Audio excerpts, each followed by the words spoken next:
Welcome to the Women's Football Show here on PLZ Soccer's YouTube channel. Today, Ali and I are joined with Kilmarnock striker Dion Brown.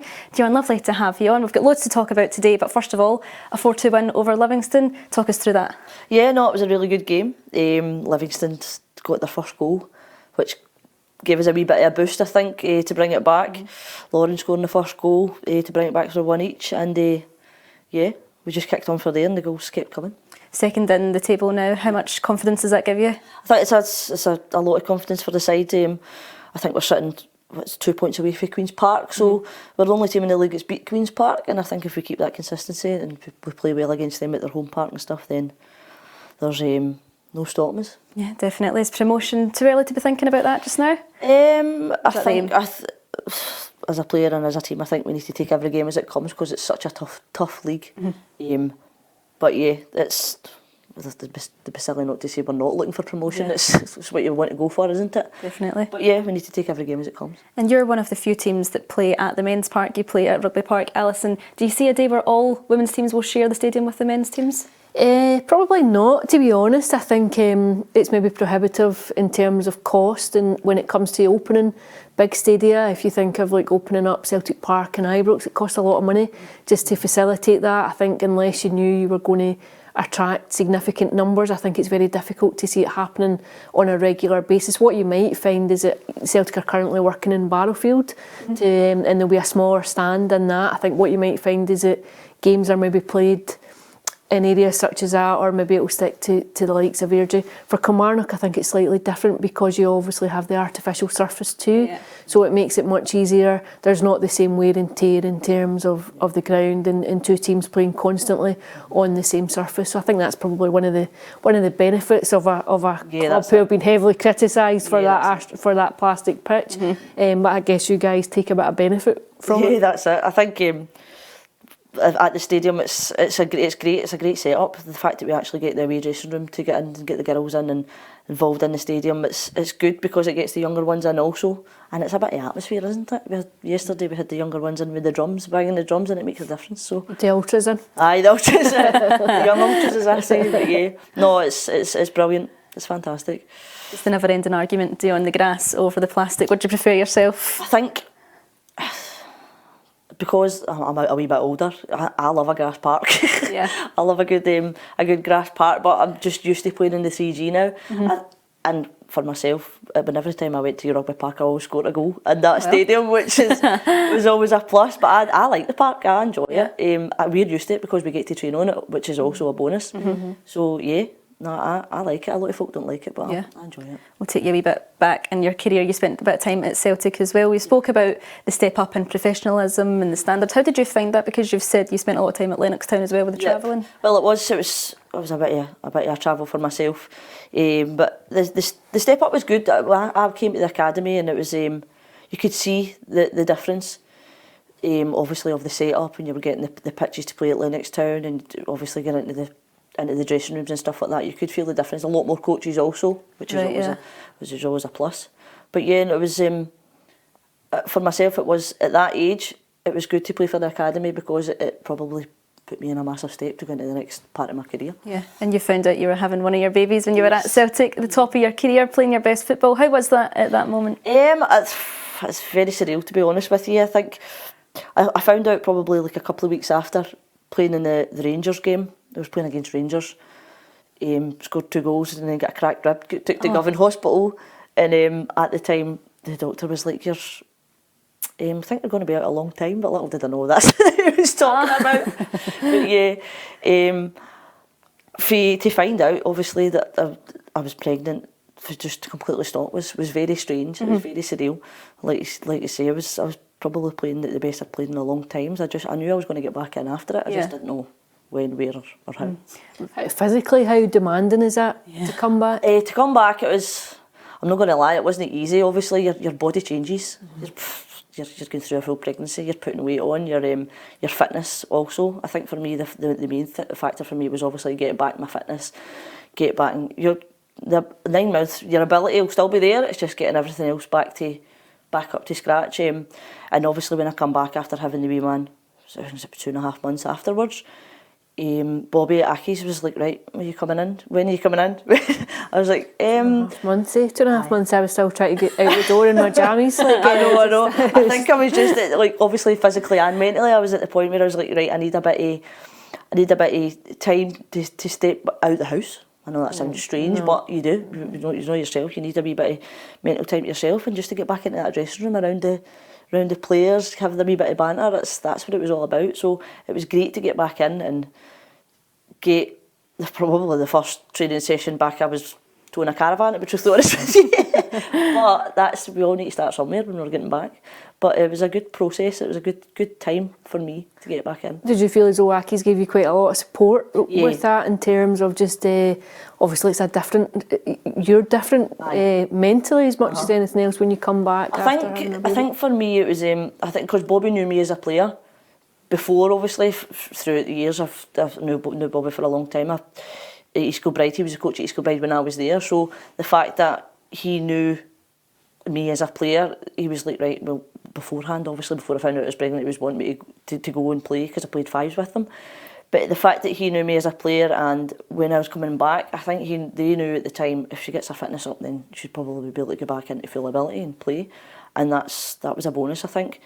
But yeah, it was hard to get back, but the fact that the coaching staff and they maybe had to wait that wee bit more time for me to get back full ability, but it worked.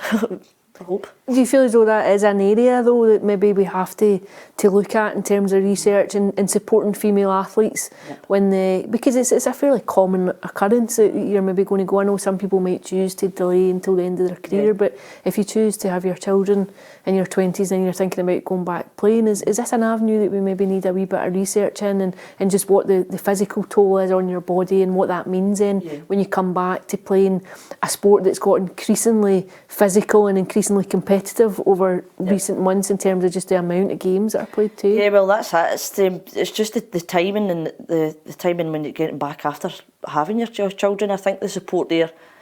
When I was playing with Celtic at the time, for me it was just like a complete pause. It was just like, right, that was it. I knew that was me finished at Celtic.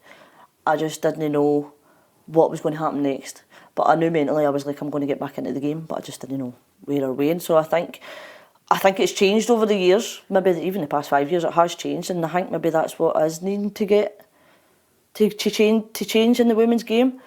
Not saying it's bad, but I don't really know so much what it's like now for females, because we're women, aren't we? If we might want to go and have a kid and then get back into the game, the process is hard, but if you want to do it, then you're more than capable of doing it. Was that a mutual decision between you and Celtic then that you would stop there? I think it was just, I don't know whether it was the fact obviously I was playing with the academy at the time, or it was just, that was it. It's hard to explain. It was just a very, very surreal moment for me. It was just like a complete pause.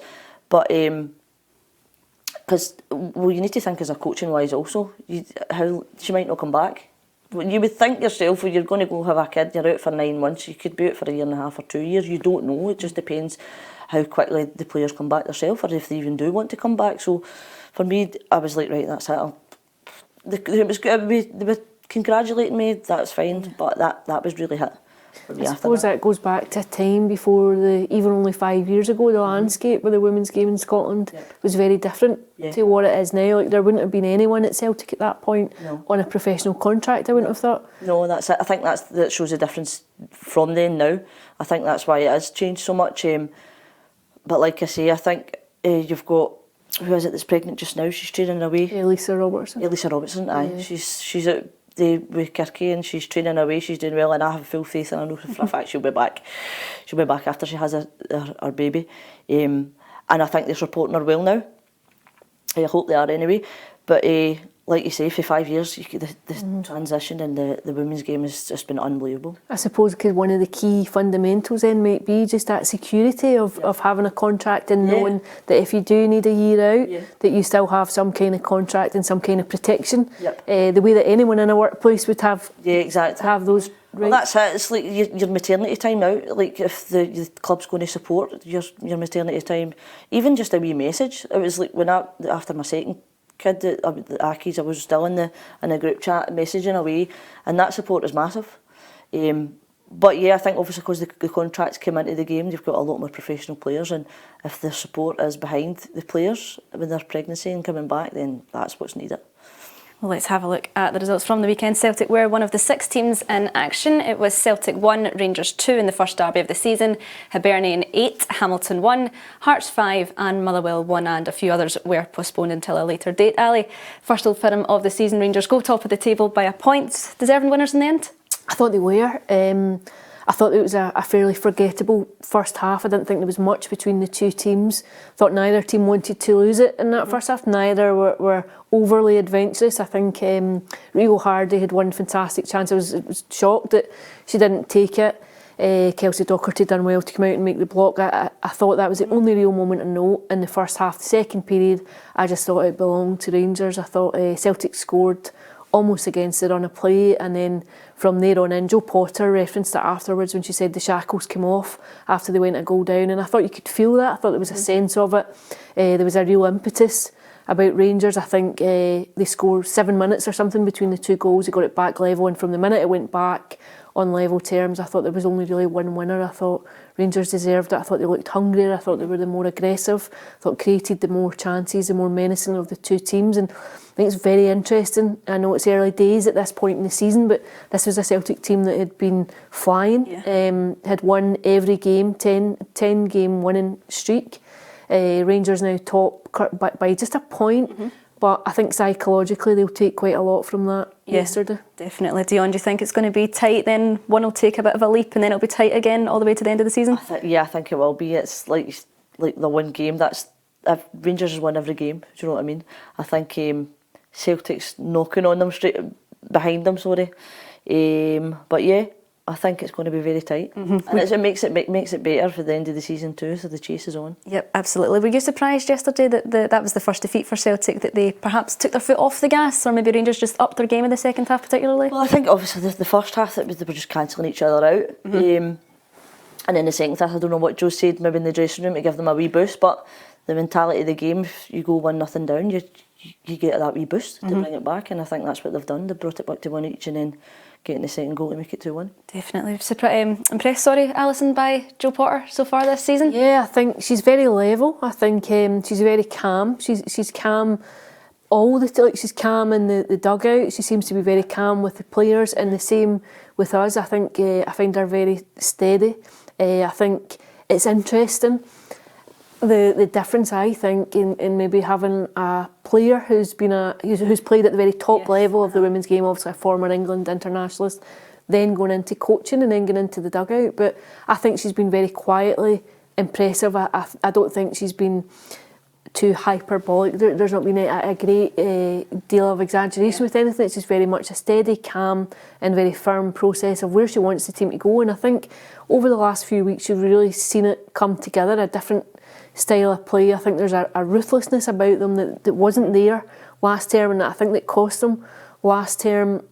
I think they might be the team to beat this year. I think for me, having seen all three of the top teams, I think Rangers might just be edging it at the minute. Right, well, key to have that calmness, as you mentioned, because City do have that game in hand, so they'll have to keep their cool all the way until the end. I think City are 6 points behind with a game in hand. Obviously, City and Rangers drew earlier in the season, and Celtic had taken firm advantage of that. So, assuming that Glasgow City beat Montrose, which is their game in hand, it's very tight again at the top between the three. I think it will be like that. I think it will be nip and tuck until the very end of the season. I'm not sure if it will be quite so tight as what it was last term, if we'll see the same kind of drama that we did. But my first impression over this opening quarter would be that I think Rangers might just have the edge on the other two, and I'm happy to stand corrected, but just I thought yesterday's win was very significant. Yeah, loads of impressive individuals in the Rangers squad. Dion, how impressed have you been with their recruitment? Yeah, I think they've done really well with the recruitment. They've got a very strong side,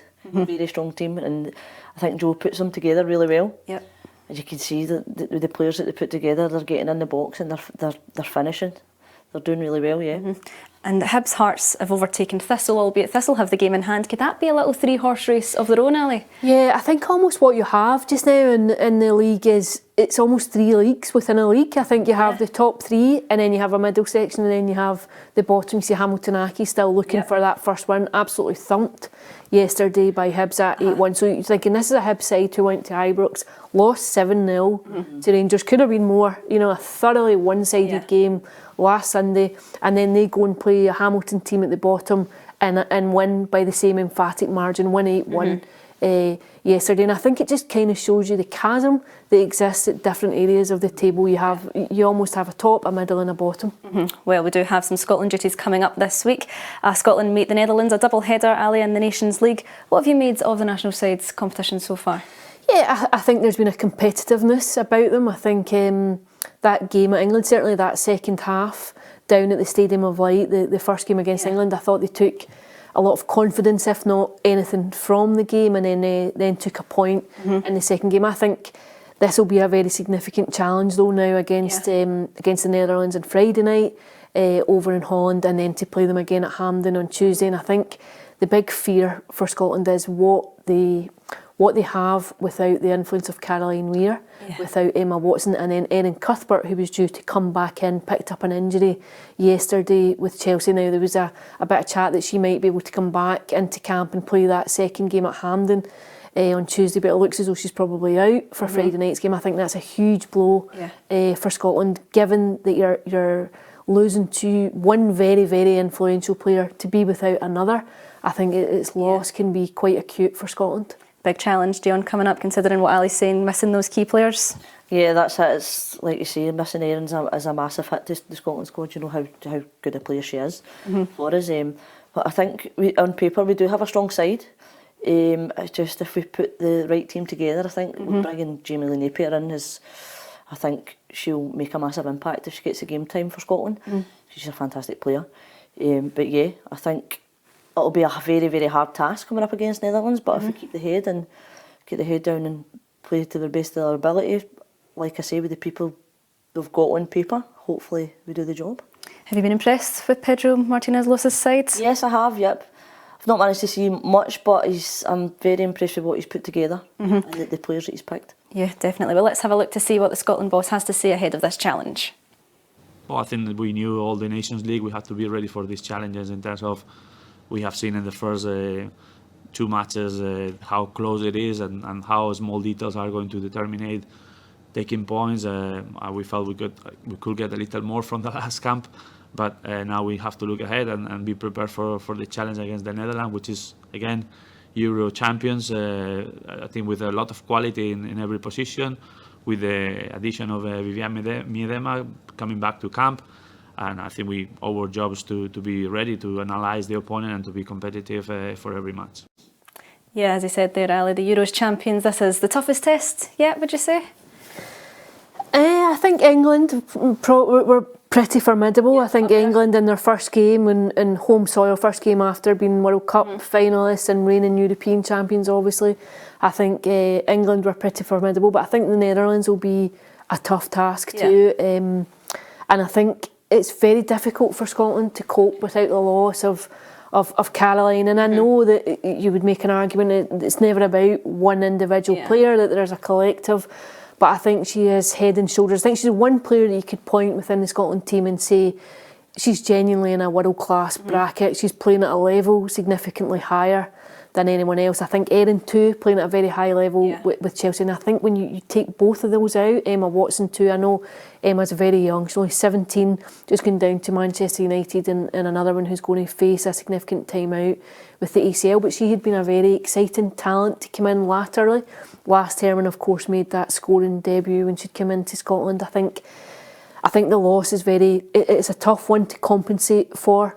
And I'm sure Pedro will have an idea of how he goes about it, but I think certainly Scotland are weaker without them. Yeah, definitely. When we were speaking to Nicola Docherty the other week, the Rangers captain, she said Caroline Weir, she never goes down with an injury, so it's tough to take that one, especially when she's such an experienced player. Yeah, well, that's it. I was actually at that game, and when I seen it happen, the first thing I was like, oh goodness, please get back up. Yeah. She did get back up, but obviously she was off there 5 minutes after it. But she will be a massive You could loss. sense right away, like Aye. when she tried to run it off and Yeah. couldn't walk on it and couldn't weight bear on it. I think everyone in the stadium that night just had a sinking feeling about it. I think it almost feels like the curse of women's football. It's like Emma Watson, when it was confirmed, had said it's my worst fears realised. I think for female players, given the propensity of these injuries, the sheer numbers that have suffered from it of late, and I think for a player like Caroline, who you know tends to get up and get on with it, and to be fair, there's a lot of that in the women's game. Like you don't quite have the same rolling about that you sometimes see in the men's game. Players just get up and get on with it. I think when you see something like that, you can tell immediately that it's quite a serious injury. And to have those fears confirmed, I think would have been devastating for Scotland and for her herself. I think a player, fantastic season out at Real Madrid in her first campaign, signed a new contract with them this summer. I think she would have had huge personal ambitions this season, and to lose a full season of your career, I think is sore, especially when you're playing probably just at the peak of your powers. So for this tie, Dion, will Pedro be looking at his other senior players to step up? Yeah, I think so. I think he'll need to look at the other senior players to maybe not fill the space, but to help on the pitch. Yeah. The younger ones. But yeah, I think with Caroline missing out, he'll need to try and adapt round about with the team that he's got. Like I say, he's got a good team on paper. So let's just hopefully, fingers crossed, Yes. all goes well. I'll push you for a prediction. Oh, let's go 2-1 Scotland. 2-1 Scotland, Ali? I'm going to say 1-0 Holland. All right, okay, I'll go 2 each then. Before we finish, Dion, what's your ambitions for the season personally and for Killie overall? Personally, for me, is just to keep pushing on and help the younger, help the team, not just the younger ones, as much as I possibly can. Yep. Yeah, promotion is on the cards, but we need to take every game as it comes. But yeah, we just to keep pushing. What would it mean to you to be playing in the top flight? For me personally, it'd be great. I've played in it before, but to take Killie and go out into that top flight would be a massive thing for the team and obviously all the players. And yeah, that's. The kids quite enjoy watching you. They come along, cheer you on. Well, I asked William, "Do you want to come to my game yesterday?" He's like, "No." So well, I was like, "That's completely fine. You can stay home. That's completely fine." Maybe I do ask him before a game, if I score, would you want me to celebrate? And it's always a wee love heart. So, but that's all I did. But it's at the moment, maybe when he gets older. But yeah, my youngest loves a wee kickabout, so we'll wait and see. Excellent. Well, let's look at the league table before we go into the international break and see how we are sitting. Rangers are a point ahead of Celtic.